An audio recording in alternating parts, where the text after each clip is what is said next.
Olá pessoal, tudo bem? Nessa aula entramos no assunto de números e grandezas proporcionais, que aborda razão e proporção, grandezas proporcionais, divisão em partes proporcionais, regra de 3, além de porcentagem. Veremos agora razão e proporção. Começando pela razão. Razão é uma divisão, um quociente, uma fração, só isso. Quando eu falo razão entre A e B, isso é A sobre B. A dividido para B, onde o B tem que ser diferente de zero, porque não dá para dividir nada por zero. Observe que é razão entre A e B. Quem vem primeiro? Primeiro vem o A e depois vem o B. Portanto, o A é o que vai em cima, o B é o que vai embaixo. Toda razão obedece à ordem. O número que vem primeiro, que eu chamo de numerador, é o que vai em cima. O que vem depois, chamado de denominador, vai embaixo. Se fosse razão entre B e A, seria B sobre A. Beleza. Uma razão pode ser própria, imprópria ou aparente. A razão própria é aquela onde o numerador é menor que o denominador. O número de cima é menor que o número de baixo. Por exemplo, 2 sobre 3, 2 terços. Já a razão imprópria é quando o numerador é maior que o denominador. O número de cima é maior que o de baixo. Por exemplo, 5 sobre 3. E temos ainda a razão aparente, que é aquela que resulta um número inteiro. 4 sobre 2 é um exemplo. 4 dividido para 2 resulta 2. A razão resulta um número inteiro, ela é aparente. Destaque aqui para a razão própria. Ela pode ser utilizada para representar partes de um todo. O que é 2 terços de alguma coisa? É eu pegar essa coisa, dividir em 3 partes iguais e ficar com 2. Por exemplo, 2 terços de 6. Eu pego o 6, divido em 3 partes e fico com 2. Como que eu calculo isso? É só multiplicar o 6 por 2 terços, né? Você divide o 6 para 3 dá 2, multiplica isso por 2, fica com 2 partes, resulta 4.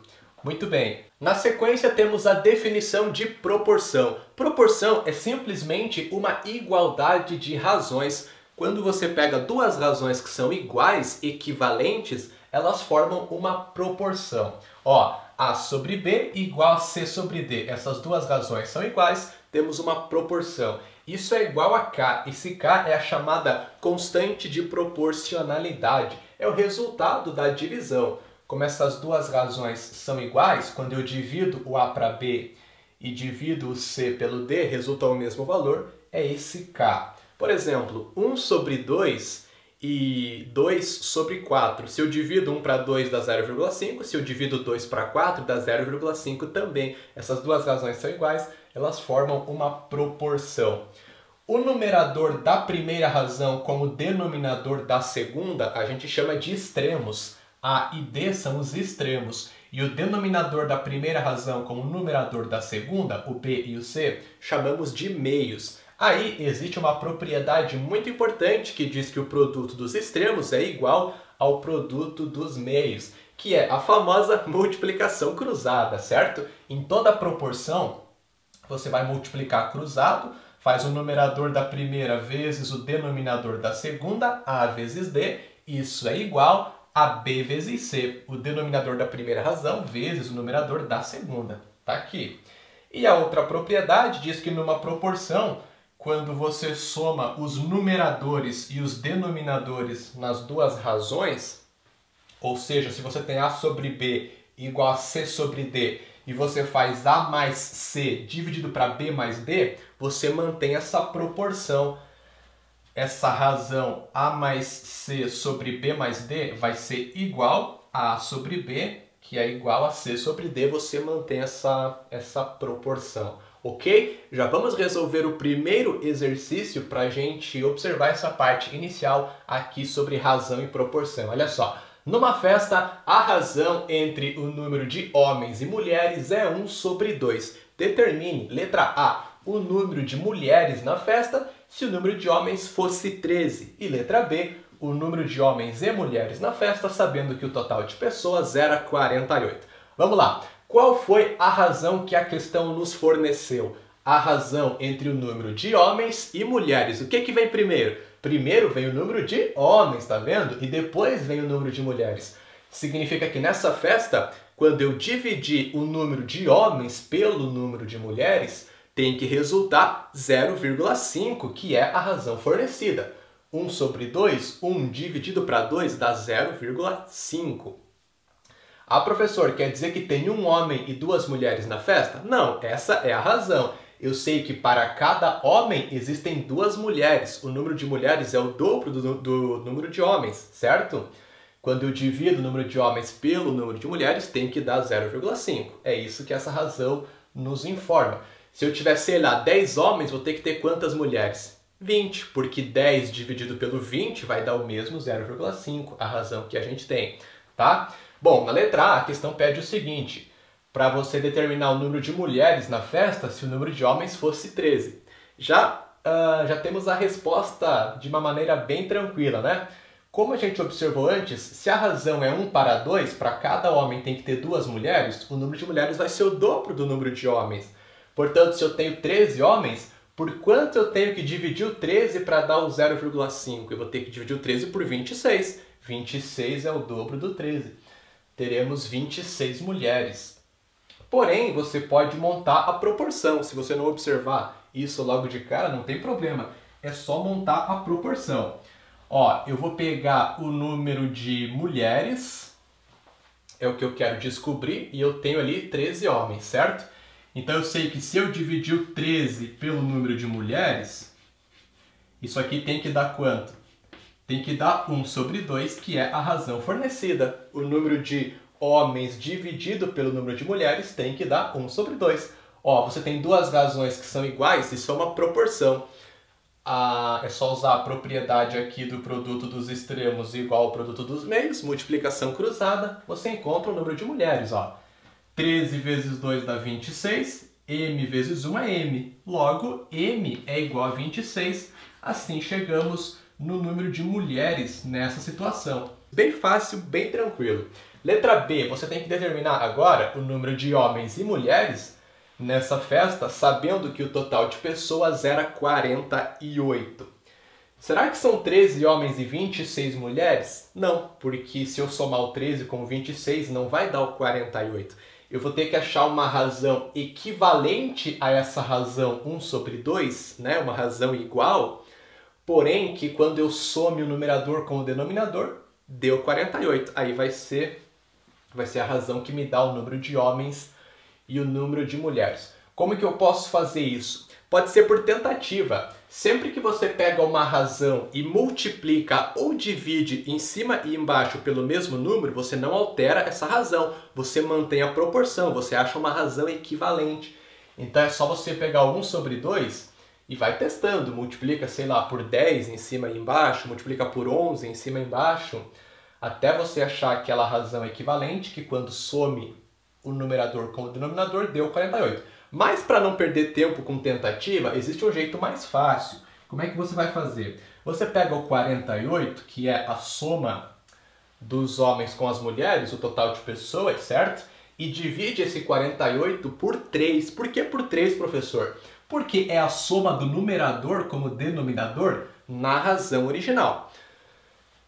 1 mais 2 dá 3. 48 para 3 é quanto? 16. Isso significa que eu preciso ter 16 vezes mais homens e 16 vezes mais mulheres.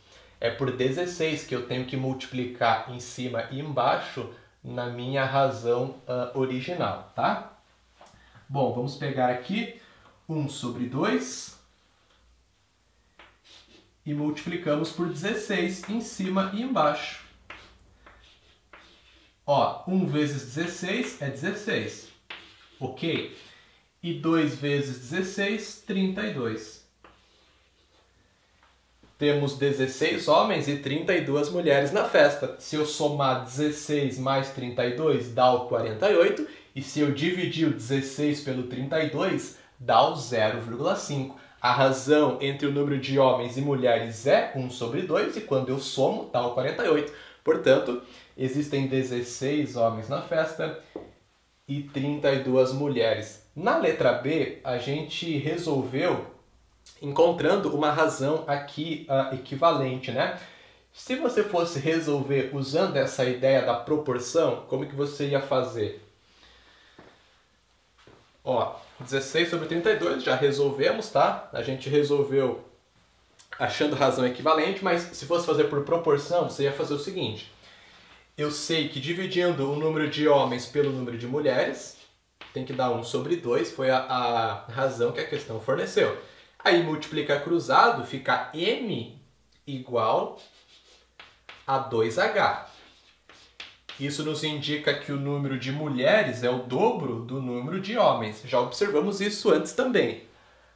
A propriedade da proporção só confirma isso pra gente, né? O número de mulheres é o dobro do número de homens. M igual a 2H. E aí, você sabe que o total de pessoas tem que ser 48, certo? Logo, M mais H vai ser igual a 48, porque é o número de mulheres mais o número de homens.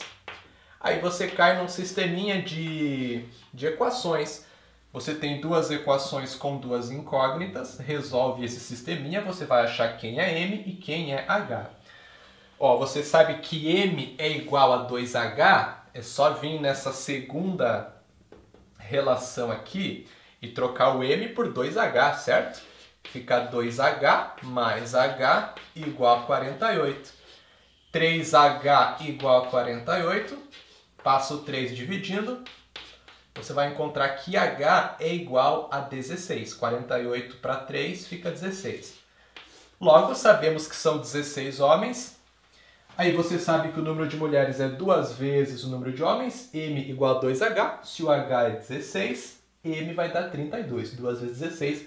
Aí você chega também no número de homens e mulheres na festa. E para finalizar essa aula de razão e proporção, vamos falar de razões especiais. Algumas razões que merecem destaque, pensando especialmente na prova do Enem. Temos a velocidade média, a densidade demográfica e principalmente a escala que o Enem adora. Velocidade média é a razão entre a distância percorrida e o tempo gasto para percorrer essa distância, onde se a distância percorrida está em quilômetros, o tempo deve estar em horas, e se a distância percorrida está em metros, o tempo deve estar em segundos. É quilômetros por hora ou metros por segundo. Beleza? Já a densidade demográfica é a razão entre a quantidade de pessoas e a área ocupada por essas pessoas. É uma razão que te fornece quantas pessoas você tem a cada metro quadrado de área ou a cada quilômetro quadrado de área, enfim.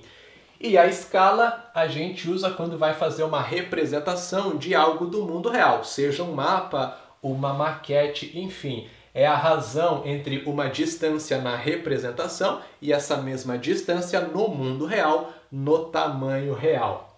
Por exemplo, se eu pego uma escala de 1 para 10, 1 sobre 10, isso indica que se eu pego na representação e meço uma distância de 1 centímetro, no mundo real, essa mesma distância vai medir 10 centímetros. A cada unidade na representação, eu tenho 10 dessa mesma unidade no tamanho real. Se eu meço uma distância de 2 metros na representação, no mundo real eu vou ter 20 metros para essa mesma distância. A cada unidade da representação, 10 dessa mesma unidade no tamanho real, certo? Muito bem, essa é a ideia da escala. Coloquei um exercício para a gente trabalhar com a escala, porque realmente o Enem gosta muito dessa razão especial, ela é importantíssima. Ó, a planta de um terreno retangular foi construída na escala 1 para 100. 1, 2 pontos e 100 é a mesma coisa que 1 dividido para 100, 1 sobre 100, certo? Geralmente, quando é escala, aparece 2 pontos, mas é a mesma coisa que 1 sobre 100. Ok. Sabendo que as dimensões do terreno na representação eram 20 e 14 centímetros, calcule, letra A, as dimensões reais do terreno e letra B, a área real do terreno. A escala 1 para 100 indica que se eu pego uma distância, um comprimento de 1 centímetro na representação, essa mesma distância, esse mesmo comprimento no mundo real, vai ser de 100 centímetros, certo? Como eu tenho aqui 20 e 14 centímetros na representação, essas mesmas medidas no mundo real é 20 vezes 100 e 14 vezes 100. Se a cada centímetro na representação eu tenho 100 no mundo real, como são 20, 20 vezes 100. E para outra dimensão, 14 vezes 100. Multiplicar por 100, basta acrescentar 2 zeros, fica 2.000 e 1.400. Isso aqui é centímetros, ok? Porque na representação eu tinha 20 e 14 centímetros. Portanto, eu vou ter 2.000 centímetros e 1.400 centímetros. Maravilha!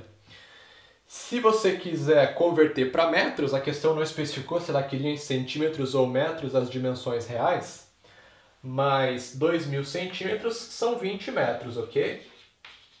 É só você dividir por 100, porque em 1 metro existem 100 centímetros. Certo, 20 metros e 14 metros são as dimensões reais do terreno. Muito fácil, muito tranquilo. Na letra B, a questão pede a área real do terreno. Uma vez que você conhece as dimensões reais, basta que você calcule a área usando as dimensões reais, que você vai ter a área real. Ok? O terreno é retangular. Como que eu calculo a área de retângulo? É só multiplicar as dimensões. 20 vezes 14. A área real, vamos chamar de área real, né? É igual a 20 vezes 14, que dá 280. 280 metros quadrados, porque as dimensões reais estão em metros aqui. 280 metros quadrados. Agora, imagine o seguinte. Imagine que você tivesse a área real e essa área real ela fosse 280, só que centímetros quadrados. É só você pegar o 20 vezes o 14 das medidas na representação, né? Multiplica, como na representação as duas medidas estão em centímetros, então você tem 280 centímetros quadrados. Imagina que você tivesse só essa área real, não conhecesse, você tivesse só essa área, aqui é a área da representação, né? Área da representação. Imagina que você tivesse só essa área, não conhecesse as dimensões na representação, logo não teria como achar as dimensões no tamanho real. Como que você ia chegar na área real? Ia ter que usar uma escala, certo? Qual escala você usaria? Essa mesma de 1 para 100? Não, porque essa escala ela é a escala que a gente chama de linear, é para medidas de uma única dimensão, é uma distância, um comprimento. Porém, área é uma medida de superfície, eu tenho duas dimensões ali. Então o que eu tenho que fazer? Eu tenho que pegar a minha escala original e elevar ao quadrado. Aí eu encontro a escala chamada de superficial, para poder trabalhar com áreas. Portanto, a escala superficial é a escala original elevada ao quadrado. Eu vou fazer 1 sobre 100 ao quadrado. Eleva ao quadrado em cima e embaixo. 1 ao quadrado é 1, 100 vezes 100 dá 10.000. Essa escala sim eu vou usar para trabalhar com área. Ela me indica que a cada unidade de área da representação, eu vou ter 10.000 dessa mesma unidade de área no tamanho real. Como eu tenho 280 centímetros quadrados de área na representação, no tamanho real, eu vou ter 280 vezes 10.000. Multiplicar por 10.000 acrescenta 4 zeros. Fica 280 mais 4 zeros, isso é 2.800.000 centímetros quadrados. Essa é a área real em centímetros quadrados. Em metros quadrados, a gente sabe que dá 280. Mais para frente, teremos uma aula onde a gente vai observar como converter metros quadrados para centímetros quadrados e vice-versa, tá? Mas por enquanto não se preocupa com isso. Essa é a área real em centímetros quadrados e a gente observou em metros quadrados quanto que dá isso aí. Para você trabalhar com volume, imagina que você tem uma maquete de algo tridimensional e você quer saber para cada unidade de volume da representação, quantas unidades de volume você vai ter no mundo real, é essa mesma ideia. Você tem que pegar a tua escala linear original e elevar ao cubo, já que volume você tem uma medida ali tridimensional, né? São 3 dimensões, aí você tem a escala volumétrica para trabalhar com volumes, beleza?